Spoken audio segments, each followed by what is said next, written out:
Antes de lermos Salmo 119, verso 67, eu queria que colocasse no telão, por favor, Hebreus 13:3. Hebreus 13:3. Todas as ceias, irmãos, nós temos aqui um costume nosso de orarmos 30 minutos antes, aqui no salão. Se o nosso culto começa às 10 e começa também às 18 horas, então às 9h30 e às 17h30 nós estamos aqui no salão principal com o joelho dobrado orando. E quando nós oramos, nós temos que apresentar algumas coisas que às vezes caem no esquecimento, porque Jesus nos orientou para nós não fazermos um tipo de oração que ele falou: não orem como os gentios. Os gentios somos nós somos os gentios. O gentio é todo aquele que não é judeu. Então um brasileiro, em tese, é um gentio. Mas o que Jesus está querendo dizer? Ele está dizendo para não orar com vãs repetições, porque é assim que a gente ora. A gente ora agradecendo, a gente pede perdão dos pecados, a gente volta para o agradecimento, a gente pede para Jesus abençoar fulano, aí volta para o perdão dos pecados. A gente fica assim, em círculos. E na verdade, a nossa oração, ela tem que seguir uma linha, ela tem que ser linear, ela tem que ser de corpo, de alma, de espírito, com o espírito quebrantado. E quando você for orar, pegue esse versículo como recomendação. Lembrai-vos dos presos. Lembre daqueles que estão encarcerados. Os encarcerados são tantos aqueles de modo literal que estão na prisão, a gente esquece, como os encarcerados da bebida, os encarcerados dos entorpecentes, os encarcerados na pornografia, os encarcerados em todas as outras áreas, os que estão presos em alguma coisa, estão presos em grilhões. Lembrai-vos desses, como se vocês tivessem preso com eles. E Jesus nos ensinou isso. Eu estava preso lá, vocês foram lá me visitar. Quando, Jesus? Quando, Jesus? Quando vocês fizeram um desses pequeninos. Mas lembre também dos que estão acamados nos hospitais. Lembre daqueles que estão sofrendo maus tratos, como os nossos irmãos. 59 mil nigerianos, que a informação numérica é o que chegou até nós. É muito maior. Os irmãos da Coreia do Norte, os irmãos em tantos outros países que estão sendo caçados, perseguidos. Vocês sabem que eu e minha família estávamos em viagem. Estamos voltando agora com os afazeres da igreja. Daniela e eu tivemos o privilégio de conhecer uma área inóspita, no meio de montanhas sedimentares, onde cristãos cavaram dentro da montanha. A rocha sedimentar, ela é mais flexível, dá para se quebrar e fazer esculturas nela. E os irmãos cavaram, fugindo do Império Romano, cidades subterrâneas e casas dentro da montanha. E quando eu cheguei naquele lugar e sabia que era um lugar onde irmãos nossos estavam fugindo, um lugar onde o teto, eu não conseguia ficar em pé, muito baixo, sem ventilação. E eles estavam ali. Eram casas, que eles também chamaram de igrejas. Eu coloquei no meu Instagram, tem uma lá que era uma casa onde eles fizeram uma mesa, e eles deram o nome de igreja, e era uma casa da mesa, porque eles cultuavam sentado na mesa, comendo o que tinha para comer. Olha o que nós temos. Olha o que nós já conquistamos em 5 anos. Olha o que nós já fizemos, o que Deus proporcionou. A Bíblia está na nossa mão. Eles não tinham Bíblia. Na Coreia do Norte, os cristãos não têm Bíblia. É queimado. E nós negligenciamos o aprendizado. Aí quando chegamos na liberdade, não oramos. Não lemos. Não desperdice o teu tempo. Lembrai dessas pessoas que estão encarceradas, acamadas, esquecidas. Lembrai, é assim que a gente carrega o fardo um dos outros, não é sabendo da vida. Ah, irmão, para poder orar por você, eu preciso saber, na verdade, né, o teu nome, o teu CPF, o teu endereço, a casa onde você mora e a causa específica. O que é que está acontecendo de verdade? Na verdade, você quer orar ou você quer fuxicar? Não importa. Deus é onipotente, irmão. Você acha que Ele não sabe o nome da pessoa? Você acha que Ele precisa de foto? Que Deus precisa de foto, de carteira profissional? De peça de roupa de pessoas para apresentar a Deus, como se Deus ele fosse um farejador? Cheira aqui, Deus, para você não errar o endereço e ir na pessoa certa? Deus é um cão farejador? Isso é um ultraje, um insulto a Deus, o teu Deus. Ele te formou e te conheceu antes da fundação do mundo. Então, ore, apresente a Ele. Ele já sabe. Por isso que eu digo que a oração é muito mais uma questão nossa do que em relação a Deus. Fala muito mais de nós do que fala de Deus. A oração é para nós nos achegarmos diante do Pai e ali nos deleitarmos nos braços dEle. Saímos dali aliviados. Orem. Que Deus abençoe sua vida.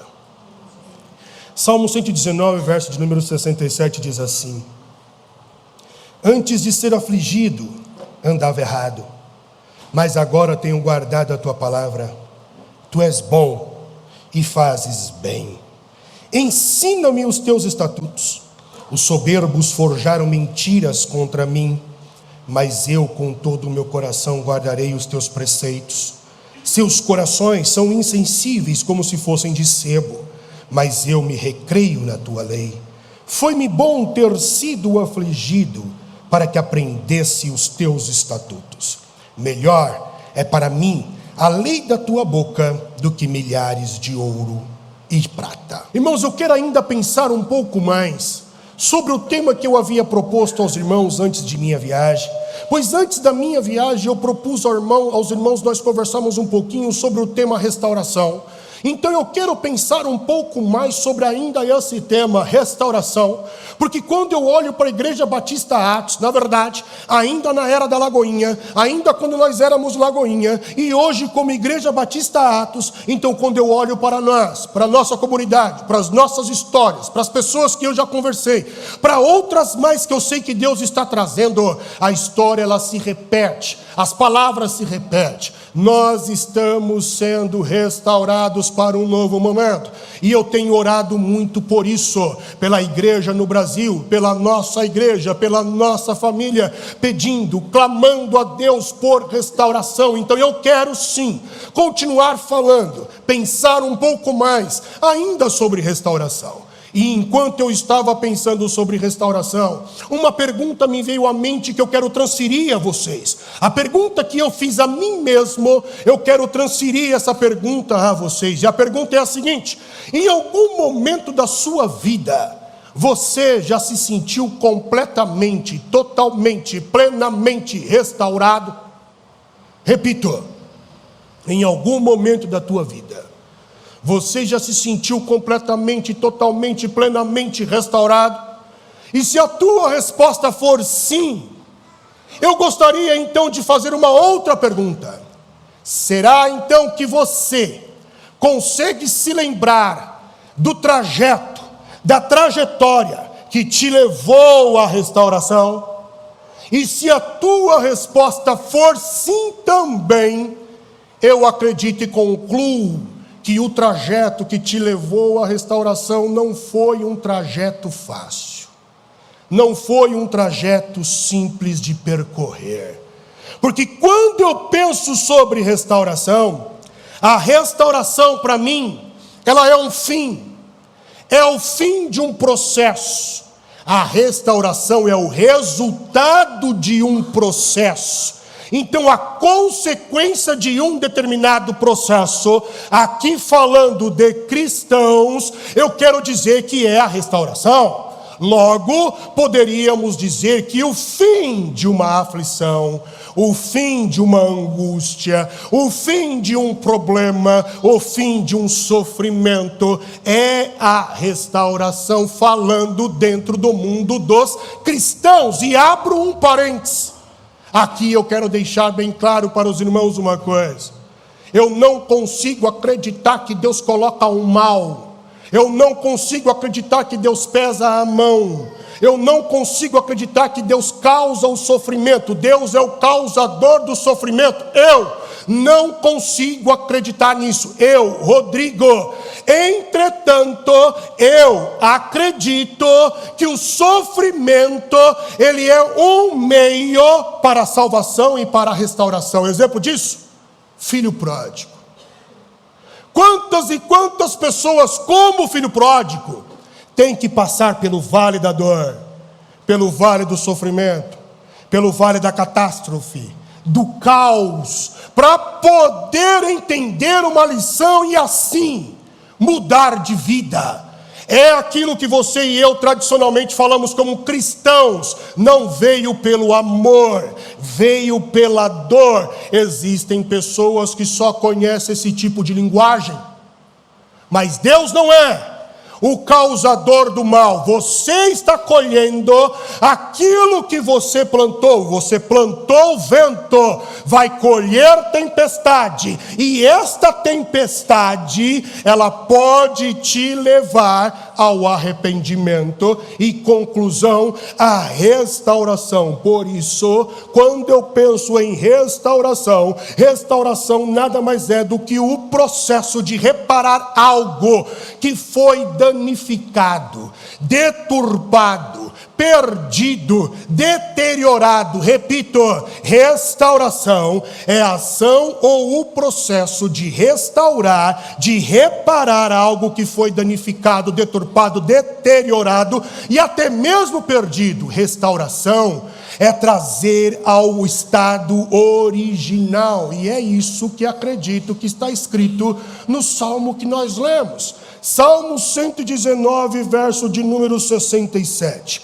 Antes de ser afligido, andava errado, mas agora eu tenho guardado a tua palavra. Preste atenção. O fim do salmista foi a restauração. Por que ele foi restaurado? Porque andava errado. Algo na vida do salmista, algo em algum momento na vida do salmista foi danificado, foi deturpado, foi deteriorado, foi perdido. Ele andou errado. Logo, no final de tudo isso, ele foi restaurado. E por que eu digo isso? Porque você e eu, nós, seres humanos, somos peritos em danificar as coisas ao nosso redor. Nós somos peritos em estragar a vida. Nós somos experts na lição de acabar e destruir com relacionamentos. Nós temos a condição, a força de deteriorar as coisas ao nosso redor, porque o ser humano, ele é composto por camadas. Eu chamo de áreas, eu chamo de universo. O universo mental, a camada e a área espiritual, a camada, a área, o universo emocional, psíquico, sensitivo, sentimental, fraternal, relacional, material, familiar. Todas essas camadas são áreas que compõem o que chamamos de ser humano. E você e eu, nós temos a capacidade de estragar uma ou mais destas áreas. Nós danificamos. Então surge uma pergunta. A pergunta que surge é: por que é que danificamos as coisas? Por que é que estragamos as coisas? Por que é que você e eu sempre estamos acabando com as coisas ao nosso redor? E eu acredito que a resposta dentro desse universo cristão, e eu estou falando para cristão dentro aqui de uma igreja, de uma comunidade cristã, eu estou falando nesse lugar de fala, então eu acredito que a resposta é um tanto que óbvia. A resposta para nós é o pecado. Porque quando eu falo de homem, presta atenção, homem aqui, raça humana, o homem nasce gerado. Com o pecado ele se degenera. E um homem degenerado, danificado, deteriorado, deteriora, danifica, perde tudo o que toca. Nós somos degenerados por causa do pecado. Então tudo que eu e você fizermos, nos relacionarmos, nos propusermos, em algum momento, você e eu, nós iremos estragar. Por isso que eu lembro da oração de Jesus, e eu acho que essa oração todos nós deveríamos fazer todos os dias quando nós acordássemos. Na oração do Pai Nosso, em Mateus capítulo 6, verso de número 13, Jesus ele ora assim: e não nos deixe cair em tentação, mas livra-nos do mal.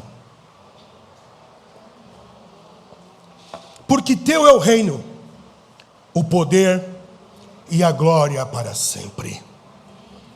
Quando se fala de mal, a primeira coisa que vem na minha cabeça e na tua, porque somos vítimas, é o mal que eu posso receber na empresa, no trânsito, de doenças, de fofocas e de outros ataques, calúnias, etc. O mal que eu posso receber, eu sou alvo de um mal. Mas eu acredito que além disso, ou para além disso, acima disso, também Jesus talvez esteja nos ensinando o mal que eu posso ser, o mal que eu possa fazer, e o mal que eu possa ser, e o mal que eu possa fazer, inclusive para mim mesmo. Porque eu posso ser um agente de mal para mim. Eu posso ser um agente do mal, não só para outras pessoas, mas para as minhas emoções, para o meu corpo físico e também para o meu corpo espiritual. É por esse motivo que uma das funções do Espírito Santo é a regeneração. Uma das funções do Espírito Santo não é o Pai que regenera, não é o Filho que regenera. Dentro da triunidade eles são separados por funções, apesar de ser Deus, mas são três pessoas distintas, e o Espírito Santo ele promove a regeneração. Então quem é que repara o estrago que você e eu fizemos? Em nós mesmos. O Espírito Santo. Quem restaura a tua vida por completo? O Espírito Santo. Quem recompõe as suas emoções, quem recompõe e renova as tuas forças físicas, quem coloca você de pé é o Espírito Santo. Quem cura as mazelas do mundo, quem cura as mazelas da tua alma, quem cura as mazelas do espírito, quem cura as mazelas da carne, é o Espírito Santo. É o Espírito Santo que te gera novamente, é o Espírito Santo que te faz um novo ser.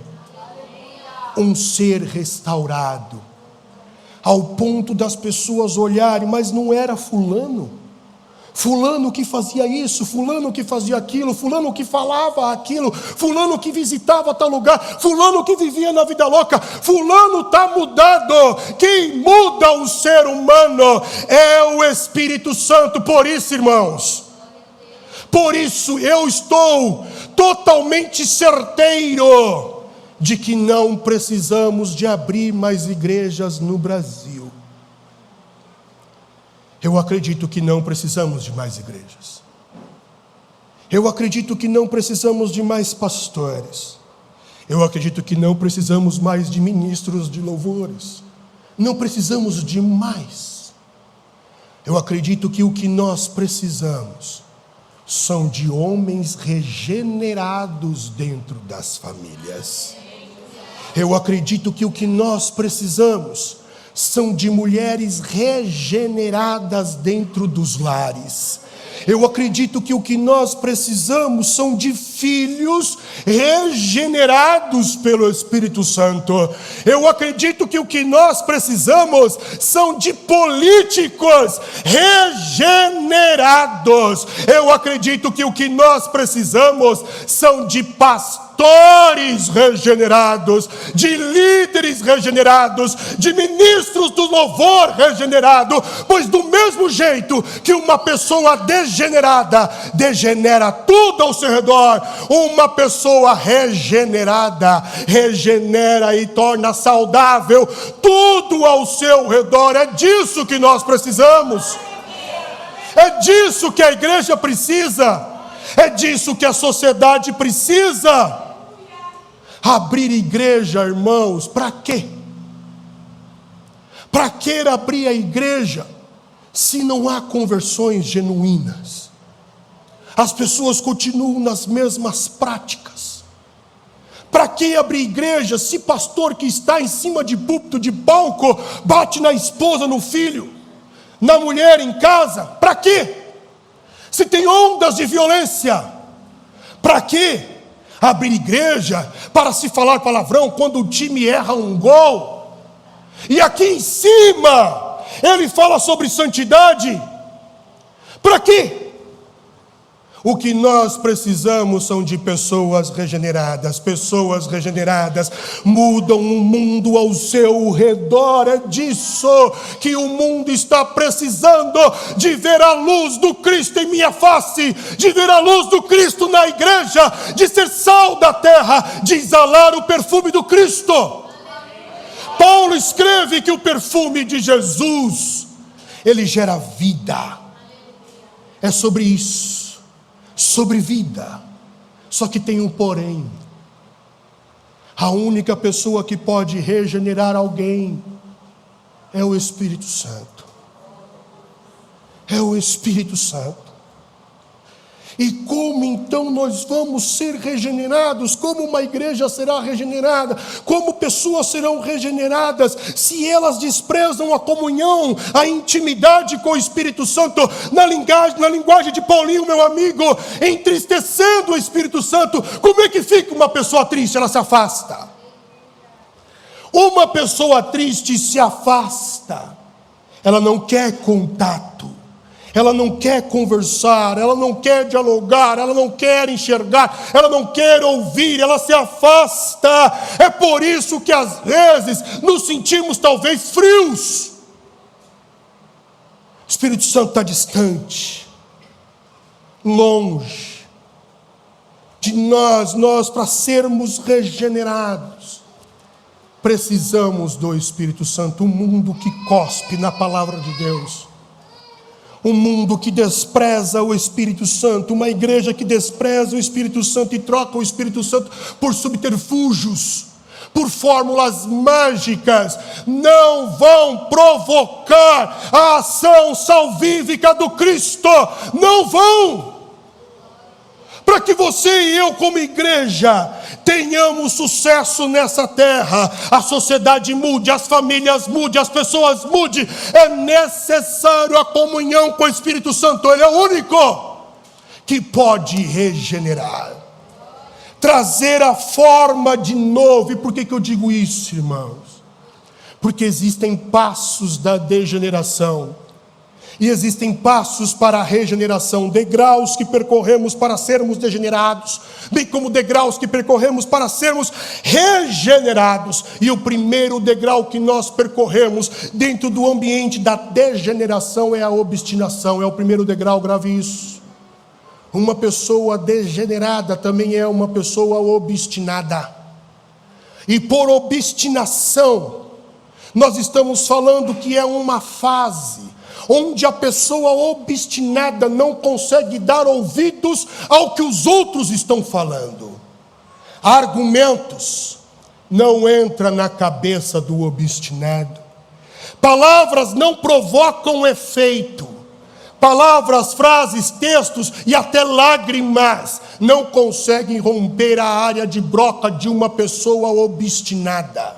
Uma pessoa obstinada, ela sempre tem a última palavra tem que ser a dela.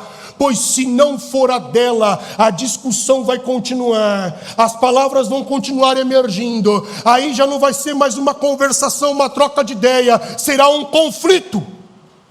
E neste conflito ele vai tentar te convencer, porque ele não para de falar. O obstinado é aquele que se apega a si mesmo, é o que se apega às suas crenças.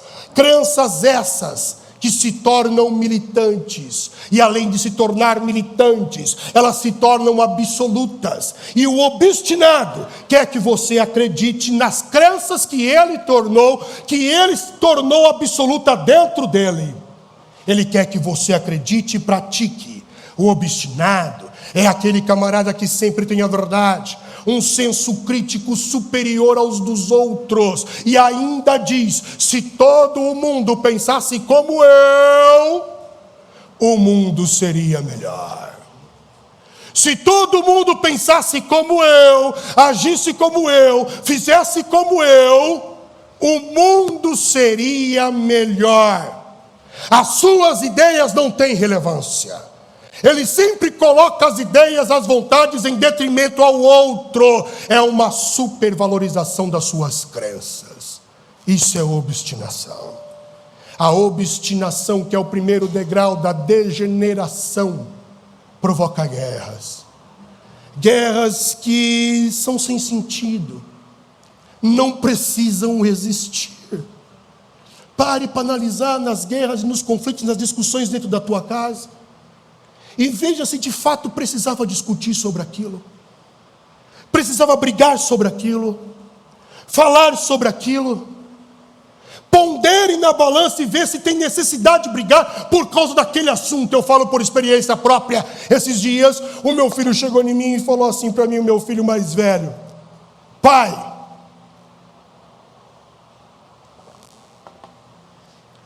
essas guerras só existem dentro de você. Meu filho virou para mim, eu estava sentado na mesa, a gente estava ali, para variar, discutindo sobre um assunto que hoje eu entendo como banal, ínfimo, efêmero, trivial. Não era necessário discutir sobre aquilo. E de tempos em tempos sempre estávamos discutindo sobre aquilo. E eu vou falar aqui para os irmãos com vergonha, mas vou confessar, como se os irmãos aqui fosse um confessionário. Eu vou confessar aos irmãos, nós estávamos discutindo para ver qual tipo de herói era melhor, os heróis da Marvel ou os heróis da DC. E particularmente eu tenho uma certa aversão, pelo menos tinha, aos heróis da Marvel. E eu tentava convencê-lo do contrário, dizendo que os heróis da DC eram melhor. Batman é melhor, Super-Homem é melhor, Flash é melhor do que os supostos heróis da Marvel. Eu te pergunto, olha a banalidade da discussão. Vale a pena perder tempo para discutir sobre isso? Sobre se o Thor tinha que ter mais cara de Viking ou cara de ator de Hollywood? Vale a pena discutir sobre isso, irmãos? Então perceba que é banal, são guerras que nós travamos, porque somos degenerados, banais, triviais. Um tempo que poderia ser de comunhão vira discussão. Um tempo que poderia ser de prazer fica pesado. E olha que o exemplo que eu estou te dando é um exemplo, repito, banal. Agora, quantos outros exemplos banais a gente leva para o casamento? E o casamento fica aquela beleza. Quantos? Quantos outros exemplos nós levamos para aquela reunião de família? Vou te dar um exemplo: futebol, política. A gente leva para o ambiente relacional e não necessita discutir esse tipo de coisa, mas somos perito em arruinar, em estragar, em acabar com o clima. em jogar um balde de água fria. O segundo passo percorrido na degeneração é o egoísmo. E quando eu falo de egoísmo, eu estou falando que a pessoa é obstinada, agora ela é egoísta. E o egoísmo, ele parte do pressuposto de colocar o meu interesse acima do seu interesse. O egoísmo é o contrário à generosidade. A generosidade é colocar o interesse do outro, a necessidade do outro em relação ao meu. O egoísmo é o processo contrário. Eu coloco sempre o meu em relação ao outro. E quando a obstinação e o egoísmo andam de mãos dadas, aí então nós passamos para o próximo degrau, a separação. Nós começamos a acabar com os relacionamentos, a destruir os relacionamentos, porque ninguém aguenta ficar do lado de uma pessoa obstinada e egoísta. Então o relacionamento ele acaba. O relacionamento familiar é destruído, o relacionamento fraternal é destruído, o relacionamento com Deus também é destruído, ao ponto de eu passar a descrer da existência de Deus. E o último e o quarto degrau da degeneração é a fome.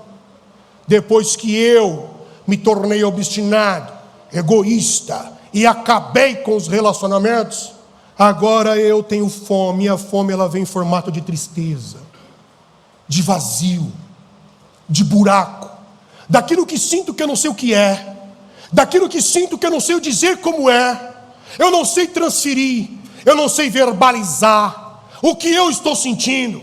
É uma dor, mas não sinto dor, é uma agonia, o coração bate, é algo, mas quando você se coloca nesta posição, é onde o Espírito Santo começa a trabalhar na mente e no coração do ser humano. Porque é nesta fase da fome que as máscaras começam a cair. E as crenças militantes começam a perder força. Não fazer mais sentido. E aí nasce um pequeno arrependimento, uma fagulha. Porque você se encontra só. Está dentro de casa. Tem família. Mas não está perto. Está trabalhando, tem gente ao redor, mas se sente só. Um peixe fora d'água. Parece que ninguém te compreende, mas o causador de tudo isso foi nós mesmos. Por causa da degeneração. Aí então, quando nasce o arrependimento, onde o Espírito Santo está começando a trabalhar, a mostrar para você a veracidade, você começa a trilhar o caminho contrário da regeneração. E o primeiro degrau da regeneração é o reconhecimento. É quando você passa a reconhecer que aquilo que você acreditava transformou você num personagem que você não é.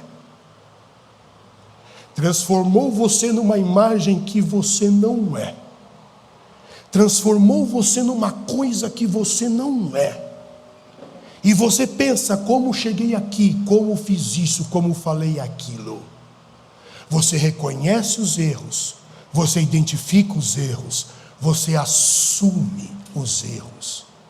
E depois que você assumiu, identificou e reconheceu os erros, o segundo degrau da regeneração, onde o Espírito Santo está ajudando, trabalhando no seu coração, de modo muito simples, e parece até que meio que superficial, como se fosse uma brisa, mas é Ele já trabalhando. Agora seria a humildade e a reconciliação. É quando você sobe o próximo degrau e se torna uma pessoa humilde ao ponto de pedir perdão, buscando se reconciliar com as pessoas que você machucou quando você se automutilava. E você pede o perdão, você assume o erro. Só que agora você não está na fase da obstinação tentando convencer. Simplesmente você diz: errei. Me perdoe, vou tentar melhorar. E quando você chega na fase da reconciliação, o primeiro que você pede perdão é Deus. Como disse o filho pródigo: Pai, pequei contra o céu, pequei contra ti. Faz de mim um servo. O pai não vai te colocar como servo, mas como filho, pois você é filho amado. Ele devolve as tuas características, Ele te limpa, o Espírito Santo te regenera, te transforma em um novo ser, te coloca de pé de novo, te dá ânimo para que você possa seguir a sua vida como um novo homem. E quando você chega nesta fase, você olha para trás em quem era e quem é, o que fez e o arrependimento, e agora o que você está fazendo. E você passa a entender o percurso que te levou, que até então, quando você passava pela aflição, pela angústia, pelo sofrimento, você não estava entendendo nada.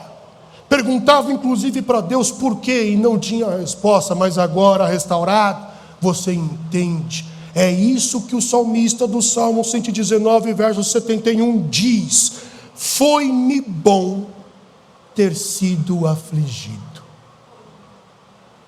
Será que podemos reconhecer e agradecer pelas tribulações, provações, sofrimento? Foi-me bom ter sido afligido. Por que foi-me bom? Porque agora eu entendo quem eu era e o que o Senhor me tornou. Agora eu compreendi qual que era o teu propósito. Eu não queria resolver problema meu, só queria resolver eu. Você não queria mudar a circunstância ao meu redor, você queria mudar a mim. Deus não tem problema, Deus não tem pacto com desemprego, irmão. Deus não tem pacto com porta aberta, com porta fechada. Deus não tem pacto com isso, tem pacto com você. Ele salvou você. O compromisso de Deus é com você. Então o primeiro objetivo é tornar você a imagem do Cristo. E as demais coisas vos serão acrescentadas. Buscar o reino é buscar ser como Cristo. Buscar o reino é se incorporar e encarnar e ser como Cristo. Aí as demais coisas vos serão acrescentadas. Então eu te pergunto, quais são as suas crenças militantes que você tem que jogar fora? Que te transformaram num personagem que você não é? Quais são as guerras inúteis que transformaram o teu casamento num caos? O teu relacionamento com teu filho em uma desgraça? Quais são as guerras que precisam ser aplacadas e ter acordo de paz? Se porventura você consegue identificar, mas não tem força, é para isso que o Espírito Santo está aqui. E é para isso que celebramos a ceia. Pois o escritor de Hebreus escreve dizendo que Jesus, ele foi tentado em todas as áreas. E se ele foi tentado, ele pode socorrer você também que é tentado. Então te arrependa. Peça ao Espírito Santo força, vigor, restauração. Ele está aqui para te restaurar nesta manhã. E Ele te restaurando nesta manhã, eu tenho certeza que a tua casa será restaurada. A tua família será restaurada. Por isso eu oro. Eu oro para que você tire os olhares e o foco das coisas desta vida e olhe para você. Onde em você precisa ser melhorado, arrumado. Onde em você precisa ser encaixado. Apresente isso a Jesus. E eu tenho certeza que Ele irá transformar a maldição em bênção. Que Deus os abençoe.